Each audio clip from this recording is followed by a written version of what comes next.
श्री शिवाय नमस्तु भयम। दोस्तों, आप सभी लोग जानते हैं कि 14 सितंबर 2025 यानी रविवार को पड़ रही है आश्विन माह की जीवित पुत्रिका व्रत यानी कि जितिया का व्रत। तो आपको बता दूं, जीवित पुत्रिका यानी कि जितिया का व्रत इस साल 2025 में हम रखेंगे 14 सितंबर को। ठीक है, दिन पड़ा है रविवार। रविवार के दिन हम व्रत रखेंगे और सोमवार के दिन हम पारण करेंगे। और दोस्तों, ये वह तिथि है जो आश्विन माह में पड़ने वाली सबसे बड़ी तिथि है, क्योंकि ये रविवार के दिन पड़ने वाली है। रविवार को मित्र आश्विन माह की बड़ी तिथि है। रविवार को पड़ रही है और इसका बहुत ही बड़ा और विशेष महत्व होता है। अगर कभी भी मौका लग जाए और आश्विन माह की जीवित पुत्रिका व्रत को पड़ जाए तो आप लोगों को एक हरा नींबू वाला उपाय तो अवश्य ही करना चाहिए। इन दोनों का संयोग बहुत ही कम आता है। इसी के साथ में जी ने अपनी शिव पुराण कथा में बताया है कि इस दिन आपको एक एक हरा नींबू वाला उपाय तो आपको अवश्य ही करना चाहिए, क्योंकि ऐसा दिन पूरे साल में सिर्फ एक ही बार आता है। और दोस्तों, आप सभी लोग जानते हो कि रविवार का अगर सबसे बड़ा कोई उपाय है तो वहां एक हरा नींबू वाला उपाय। तो दोस्तों, आश्विन माह की रविवार जीवित पुत्रिका व्रत के दिन आप लोगों को इस एक हरा नींबू वाला उपाय को जरूर करना है। बहुत सारे लोग होंगे जिन लोगों ने इस उपाय को ना किया हो, मतलब पूरा साल निकल गया, उन्होंने किसी भी दिन इसे हरा नींबू वाला उपाय को ना किया हो। पर दोस्तों, आपके पास एक आखिरी मौका बचा हुआ है, जो कि 14 सितंबर 2025 आश्विन माह की रविवार जीवित पुत्रिका व्रत के दिन है। इस दिन आप लोगों को इस वाले उपाय जीवित पुत्रिका व्रत के दिन है को जरूर कर लेना। भले ही आपने पूरे महीने भर इस उपाय को ना किया हो, पर अगर आपने इस आश्विन माह के रविवार जीवित पुत्रिका व्रत के दिन अगर इस वाले उपाय को कर लिया तो आपको इस उपाय को करने का वह फल मिलेगा जिसकी आपने कभी कल्पना भी नहीं करी होगी। इसीलिए आप लोग इस वाले उपाय को एक बार जरूर कर लेना है, ताकि आप लोगों के हाथ से यह मौका ना जा सके और आपको इस उपाय को करने का फल मिल सके। दोस्तों, यह उपाय पंडित जी ने अपनी अभी की ही श्री शिव महापुराण की कथा में बताया है। जी, इस उपाय को आज हम आपको बहुत अच्छे से समझाने वाले हैं। इस वीडियो को देखने के बाद इस उपाय को समझने के लिए आपको कोई और वीडियो को देखने की जरूरत नहीं पड़ेगी। तो चलिए दोस्तों, उपाय को शुरू में करते हैं। देखिए, ये इस आश्विन माह के रविवार के दिन ये इतना खास होता है, इतना महत्वपूर्ण होता है। देखा गया है कभी कभी बड़े बड़े पूजा पाठ अनुष्ठान से जो मनोकामना पूर्ण नहीं होते, वह आश्विन माह की रविवार के दिन एक छोटे से उपाय करने से ही आपकी मनोकामना पूर्ण हो जाती है। और बहुत सारे लोगों ने इस उपाय को किया भी है और उनको इस उपाय को करने का फल भी जरूर मिला है। अगर आप लोग भी इस उपाय को करना चाहते हैं तो आप इस उपाय को पहले अच्छे से समझ लेना, सुन लेना, उसके बाद करना। आपको इस उपाय का फल जरूर मिलेगा। और इस उपाय को कर लेने से आपके घर में चाहे किसी भी प्रकार की दुख और समस्या क्यों ना चल रही हो, आपको उसका कारण भी नहीं पता है कि भाई ये समस्या किस कारण से चल रही है, उसका कुछ भी कारण हो सकता है, जैसे पितृ दोष हो सकता है या किसी भी तरह का मंगल दोष भी हो सकता है। तो इस दिन आप लोगों को ये वाला उपाय कर लेना है। ये एक ऐसा उपाय है जिस उपाय को अगर किसी विशेष दिन पर किया जाए तो भाई उस विशेष दिन का जो है वह तो हमें मिलता ही मिलता है। पर हमने उस दिन पर इस उपाय को किया है तो हमें उससे भी बड़ा फल मिलता है, और फल बहुत जल्दी मिलता है, क्योंकि आप इस उपाय को बहुत ही बड़े और विशेष दिन पर कर रहे हो। तो चलिए अब उपाय के बारे में बात करते हैं, लेकिन उससे पहले आप लोगों के लिए बात करते हैं तो को ये जानना आवश्यक है कि आखिर ये उपाय किस समय करना है, किसको करना है और कैसे करना है। तो चलिए हम आगे आपको वीडियो में एक एक करके बता देते हैं। लेकिन उससे पहले अगर आप लोग हमारे चैनल पर पहली बार आए हैं या फिर मेरी आवाज आज पहली बार सुन रहे हैं, और इस वीडियो को लाइक करके कमेंट बॉक्स में श्री शिवाय नमस्तु भय ओम नमः शिवाय जरूर टाइप कर देना। तो दोस्तों, इस एक हरा नींबू वाला उपाय को हमें इस आश्विन माह की रविवार के दिन कैसे करना है, किसको करना है, किस समय करना है और कहां पर करना है, ये सारे सवालों के जवाब आपको इस वीडियो में मिल जाएंगे। और जो ये वीडियो देखेगा भाई, उसको एक हरा नींबू वाला उपाय जरूर करना चाहिए, क्योंकि इस दिन तुलसी पत्ते का भी बहुत ही बड़ा और विशेष महत्व होता है।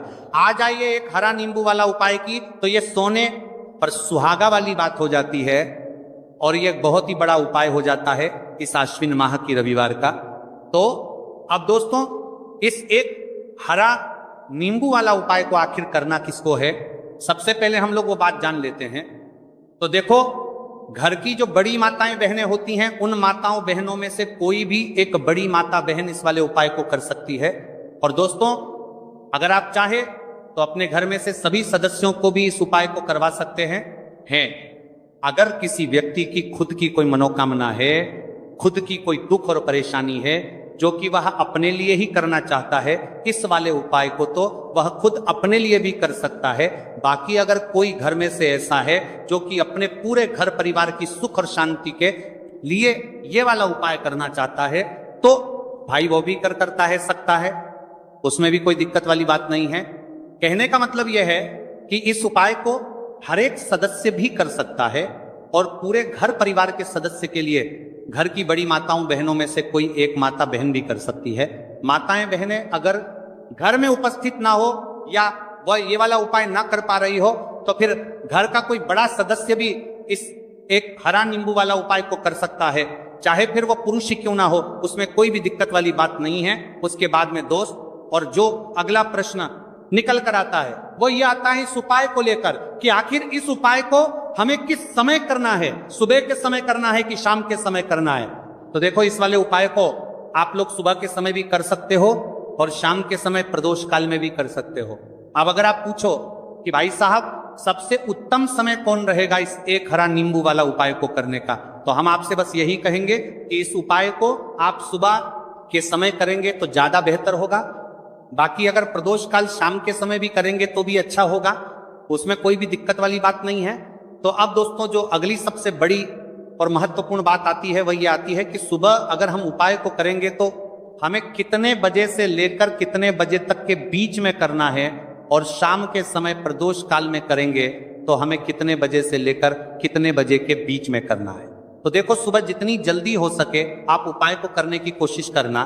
बाकी अगर किसी कारणवश लेट भी हो जाओ, थोड़ी देर भी हो जाए, तो 10 या 11 बजे तक भी आप उपाय कर लेना, पर 12 बजे से ज्यादा देरी ना हो, ठीक है, इस बात का ध्यान रखना। उसके बाद में दोस्तों, अगर शाम के समय प्रदोष काल की बात करें, प्रदोष काल का जो समय है होता है वह शाम के 6 बजे से शुरू हो जाता है। मतलब शाम के 6 बजे से लेकर 7 बजे के बीच का जो समय होता है, यह समय प्रदोष काल का समय होता है। तो आप इस उपाय को 7 या 8 बजे के बीच में भी कर सकते हो। मतलब शाम के 6 बजे से रात 8 बजे के बीच में आप कभी भी इस वाले उपाय को कर सकते हो, उसमें कोई भी दिक्कत वाली बात नहीं। तो देखो दोस्तों, सबसे पहला उपाय देखिए आपको क्या करना है। तो एक हरे नींबू से आप अपने जीवन से 1000 क्या लाख क्या करोड़ों शत्रुओं का भी सफाया कर सकते हैं, और कभी भी आपके शत्रु, आपके दुश्मन आपको पलट कर देखें यह भी नहीं।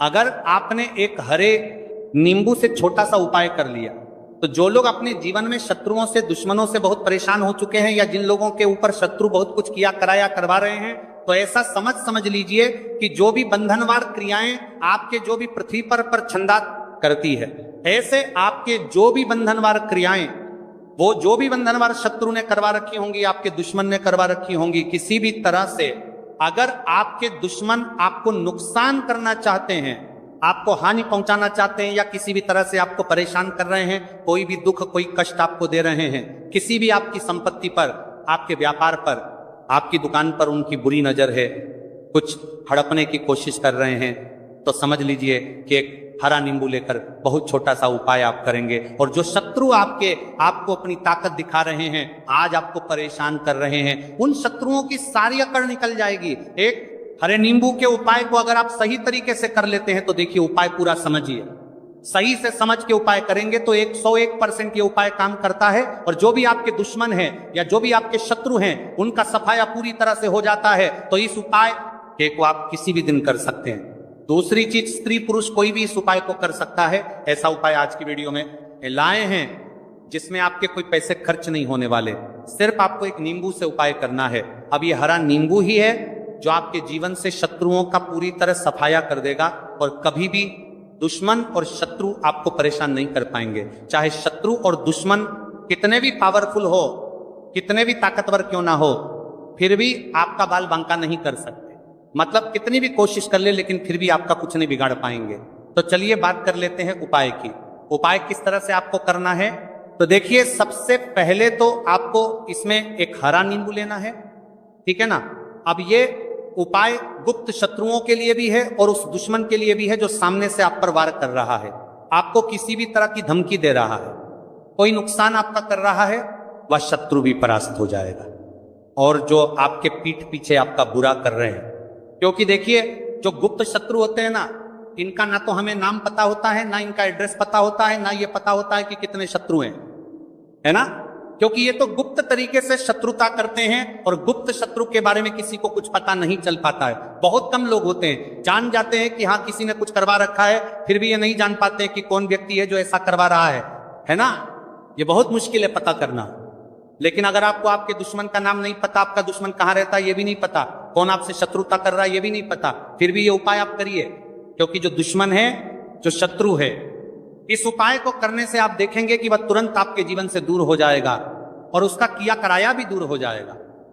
जो भी आपके ऊपर करवा रखा होगा, आपके व्यापार पर करवा रखा होगा, क्योंकि बहुत सारी उच्चाटन और बंधन बार की क्रियाएं हैं जो लोग करवा देते हैं। बहुत सारे तांत्रिकों के पास जाकर और भी बहुत सारी जगहों पर जाकर लोगों के साथ बहुत कुछ गलत करवाते हैं, लेकिन आप विश्वास मानिएगा, इस उपाय को करने से जितनी भी क्रियाएं हैं ऐसी वह सब कट जाती हैं।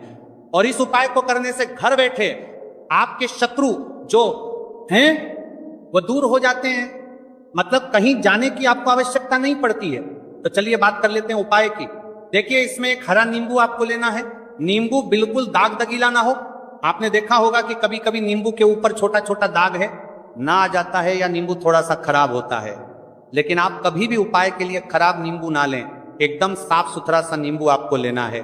और एक पीला नींबू भी आता है, पीला नींबू बिल्कुल आपको इस उपाय में नहीं लेना है। लेना हरे रंग का ही नींबू है, ग्रीन कलर का। इसी के साथ आपको एक काले रंग का पेन लेना है, काले रंग का कलम आपको लेना है। कलम कोई सा भी आप ले सकते हैं, कोई भी पेन ले सकते हैं, स्केच ले सकते हैं, मार्कर ले सकते हैं, ठीक है ना, कोई भी पेन आप ले लीजिए। अब आपको क्या करना है, ये दोनों चीजें लेकर अपने घर में एकांत में बैठ जाना है, जहां इस उपाय को करते समय आपको कोई रोके टोके ना है, ना ऐसी जगह पर करेंगे। चाहे कमरा है आपके घर में ऐसा, या कोई भी गैलरी बरामदा, जहां इस उपाय को आप करें और आपको कोई रोके टटोके ना। भले ही उपाय के बारे में सबको पता है आपके घर में, फिर भी उस समय कोई आपको डिस्टर्ब ना करे, है ना।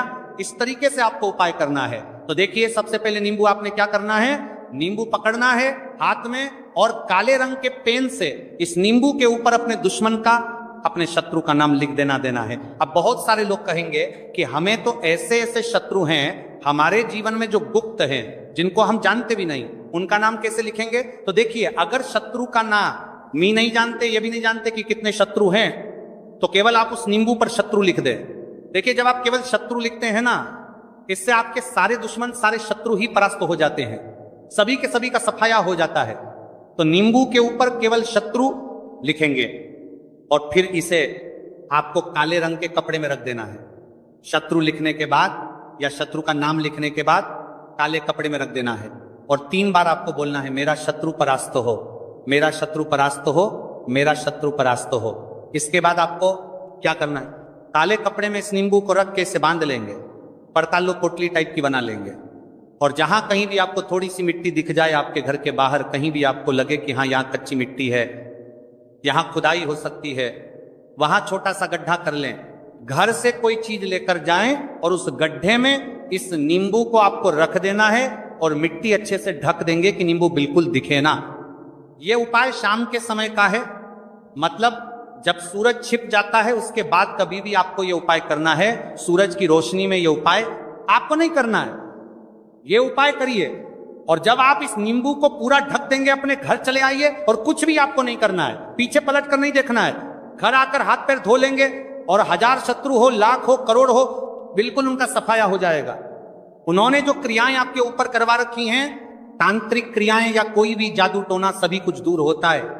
इस उपाय को करने से तो करिए ये उपाय और इसका चमत्कार देखिए। सिर्फ और सिर्फ आपको इस उपाय को एक बार ही करना है और एक बार ही उपाय करने में शत्रु का पूरी तरह सफाया हो जाएगा। सारे शत्रु के परास्त हो जाएंगे, सारे दुश्मन आपके सामने नतमस्तक हो जाएंगे, आपके सामने हाथ जोड़कर माफी मांगने को मजबूर हो जाएंगे। मतलब आप कुछ नहीं बिगाड़ेंगे।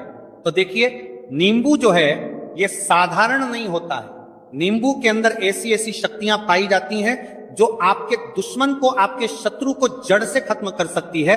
आपने देखा होगा कि जब भी लोग अपना व्यापार शुरू करते हैं या जो भी बिजनेस करते हैं, दुकान खोलते हैं, छोटा मोटा व्यापार जैसा भी काम करते हैं, वहां पर नींबू मिर्च जरूर लगाते हैं। क्योंकि देखिए, जो नींबू और मिर्च होती है, ये आपके जीवन में धन को लाने का और बढ़ाने का काम भी करती है। क्यों? क्योंकि नींबू और मिर्च जो होता है, इसे जब आप अपने घर के दरवाजे पर या दुकान पर, शॉप पर लगाते हैं, इससे कभी भी आपके दुकान पर, शॉप को नजर नहीं लगती है। पूरी नजर को बाहर ही ये रोक देती है। साथ ही साथ जो नींबू होता है, ये शत्रु से छुटकारा दिलाने के लिए, दुश्मनों को दूर करने के लिए बहुत उत्तम होता है। तो उपाय करें, आपको लाभ जरूर होगा। अब हम बात करते हैं दूसरे विशेष उपाय ई की। देखिए, ये उपाय भी आपको तुलसी जी के पौधे के वहां पर करना है। आपके भाग्य का उदय करने के लिए आपके घर में धन समझ की गई, आपके घर में धन समझ की गई, आपके भाग्य के संजी के, आपके भाग्य कर्म में तुलसी जी के संजी के, आपके घर में परेशानियां हैं, कर्ज की समस्या अगर दिन पर दिन बढ़ती जा रही है, खत्म नहीं हो रही है, बहुत ज्यादा परेशानियां हैं, तो आपको यह उपाय करना चाहिए।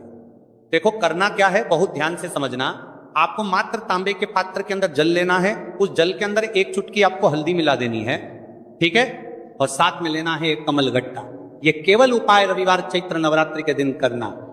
अगर आपको ऐसा लगता है कि आपके जीवन में अष्टलक्ष्मी का वास नहीं है, भाग्य का साथ आपको नहीं मिल पा रहा है, तो आप ये उपाय रविवार के दिन कर सकते हैं। रविवार के दिन भी कर सकते हैं, ठीक है, रविवार और रविवार दोनों दिन आप ये उपाय कर सकते हैं। देखो, करना क्या है, इस टाइम के पात्र के अंदर हल्दी डाली और एक कमल गट्टा डाला। अब आपको तुलसी जी के वहां पर जाना है। देखिए, जब आप हल्दी डालोगे जल के पात्र के अंदर, तब आपको ओम नमो भगवते वासुदेवाय का 11 बार जाप करना है। फिर हल्दी डालना है। जब आप कमल गट्टा बाप के समतर का बजा लें, जब आप कमल गट्टा 12 डालोगे, तब आपको ओम श्री नमः या ओम महालक्ष्मी नमः इस मंत्र का जाप करते हुए एक कमल गट्टा डालना है। 11 बार जाप करना है, ठीक है। कमल गट्टा और हल्दी दोनों होना चाहिए। कमल गट्टा महालक्ष्मी का प्रतीक माना जाता है, और हल्दी जो है वह भगवान विष्णु के निमित्त आप हल्दी डालेंगे, ठीक है। इस जल को आपको तुलसी जी की जड़ में अर्पित करना है, अर्पित करना है। ओम नमो भगवते वासुदेवाय का जाप का जाप का जाप का जाप का जाप का जाप का जाप का जाप का जाप का रहते हुए बस इतना सा उपाय करना। धन संबंधित को कोई भी परेशानियां है, वह सब दूर हो, ऐसी आपको प्रार्थना करनी है।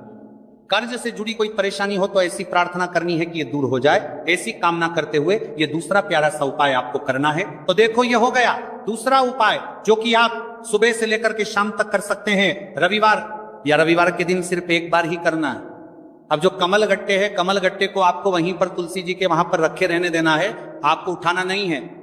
चाहे तो आप तुलसी जी की वहीं पर गांठ दें, ठीक है, तो भी चलेगा। तो इस प्रकार से आपको ये सुंदर सा उपाय करना है। अब हम बात करते हैं तीसरे उपाय की। ध्यान रखना, ये जो दूसरा उपाय है, ये आपको आपके घर में ही करना है, बाहर कहीं पर भी मत कर करके आना, ठीक है। घर में अगर तुलसी जी हो तो ही आप ये उपाय कर सकते हैं। अब हम बात करते हैं तीसरे विशेष उपाय। देखो, भाग्य का साथ आपको मिले तब, और गुरु बृहस्पति को मजबूत करना बहुत जरूरी होता है। इसीलिए पूज्य गुरुदेव ने एक बहुत ही सुंदर सा उपाय बताया था, जो कि है पीले चावल का। थोड़े से अक्षत लेना, चावल लेना। अगर आपको ऐसा लगता है ना कि आपको किसी भी चीज में सफलता नहीं मिल पा रही है, किस्मत का साथ आपको नहीं मिल पा रहा है, तो पीले चावल लेना। पीले चावल कैसे करोगे? 11 चावल लेना साबुत, उसके अंदर जो पीला चंदन है वो आपको मिला देना है, और चावल को पीला रंग कर देना है, ठीक है। साथ में लेना है एक बेलपत्र, और साथ में लेना है तांबे के पात्र के अंदर जल, ठीक है। ये तीनों सामग्री लेकर के रविवार जीवित पुत्री का व्रत के दिन सुबह से लेकर के रात्रि तक, जब आपकी इच्छा हो तब आप ये उपाय कर सकते हैं। अब आपको क्या करना है, भगवान शिव के मंदिर में जाएंगे, जो एक बेलपत्र है वह माता अशोक सुंदरी वाले स्थान पर आपको अर्पित करना है। डंडे का हिस्सा जलाधारी की तरफ हो, चाहे उस प्रकार से आपको ये बेलपत्र अर्पित करना है। जब बेलपत्र अर्पित करोगे तब आपको कुंदकेश्वर महादेव का नाम लेना है माता अशोक सुंदरी वाले स्थान पर, ठीक है। अब जो चावल के दाने हैं, जो अक्षत लेकर के आए हैं, वह भगवान शिव के शिवलिंग पर आपको अर्पित करना है। जब आप अर्पित करोगे तब आपको बृहस्पति शवर महादेव का नाम लेना है। बृहस्पति शवर महादेव ही एक ऐसे महादेव हैं जो आपके गुरु ग्रह को मजबूत करता है। तो आपको इस प्रकार से अर्पित करना है, और अंत में एक लौटा जल धीरे धीरे पतले दरा से बृहस्पति शवर महादेव का स्मरण करते हुए या श्री शिवाय नमस्तुभयं का जाप करते हुए आप अर्पित करें, या मात्र केवल और केवल रविवार के दिन किया जाता है। और यह उपाय बहुत ही ज्यादा प्रभावशाली है। ध्यान रखना, हल्दी का उपयोग मत करना, चावल में पीला करना है। चावल को तो पीला चंदन